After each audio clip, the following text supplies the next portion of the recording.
One of the easiest ways to add texture and dimension to any paper craft project is by embossing. Whether simply with an embossing folder or by pairing the folder with a diffuser, the amount of detail is up to you.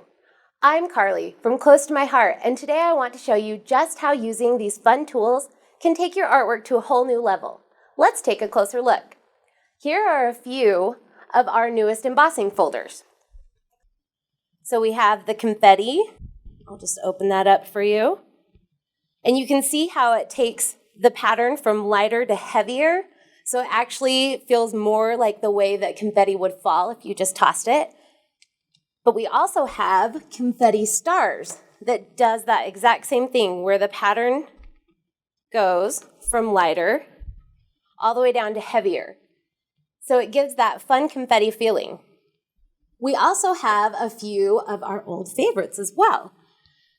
We have the arrows. You can see they go all different directions. And then I also have our wood grain here. And the great thing is that Close to My Heart offers so many options with the folders that there's always going to be a design that will fit your project and help give that extra dimension or texture that you're looking for. Let me show you some artwork that uses those new embossing folders. So here's one side of my layout, and you can see that's the confetti folder right there, and it's kind of hard to see on this little piece, so let me show you the other side. You can see that same thing done here, and that's using the heavier side. Well, it's kind of the middle side, but right here, this photo mat, it actually uses the whole folder. So you can see how the confetti goes from lighter to heavier. And our embossing folders are super easy to use with any embossing machine.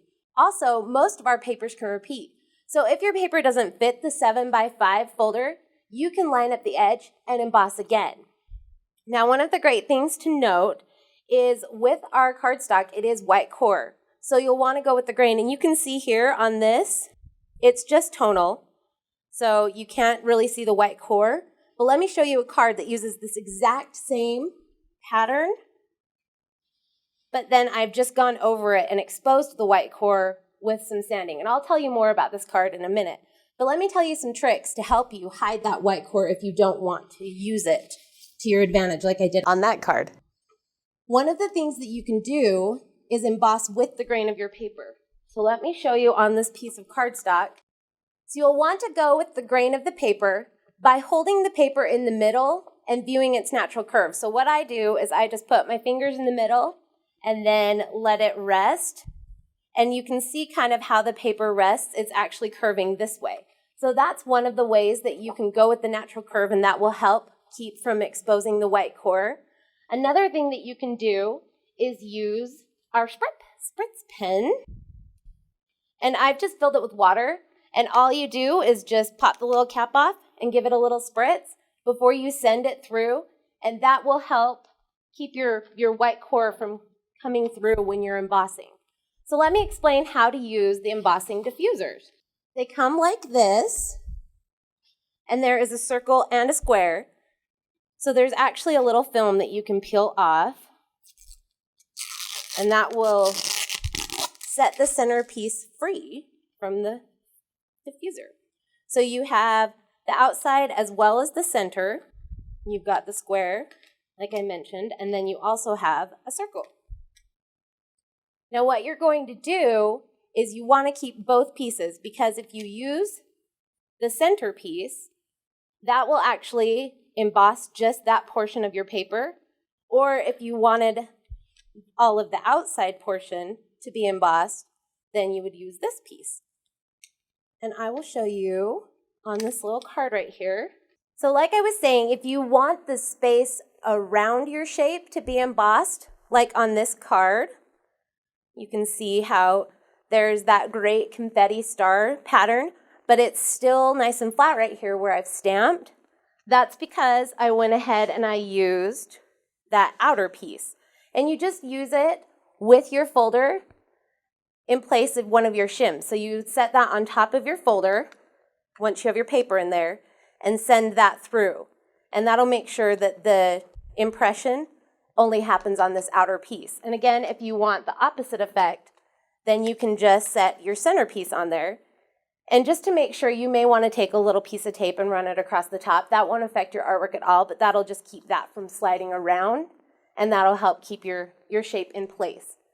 So to create this card, I took my centerpiece out and then sent that through.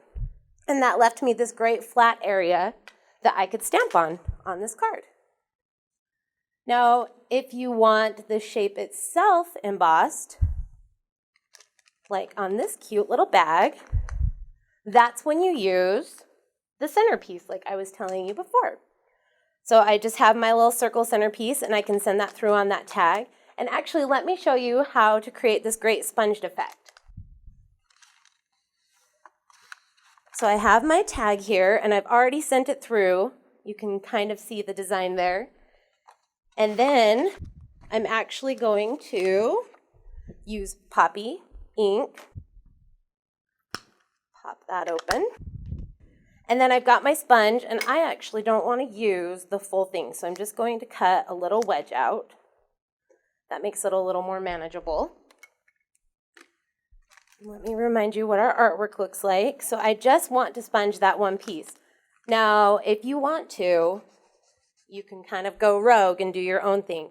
But a fun technique and a way to help give you a good guide, you can actually use this folder as your guide. And so just lay it over the designed area, ink up your sponge, and then just sponge away.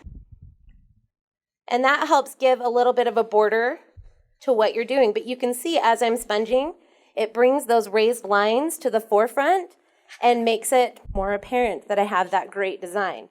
And then you end up with a great finished piece like that.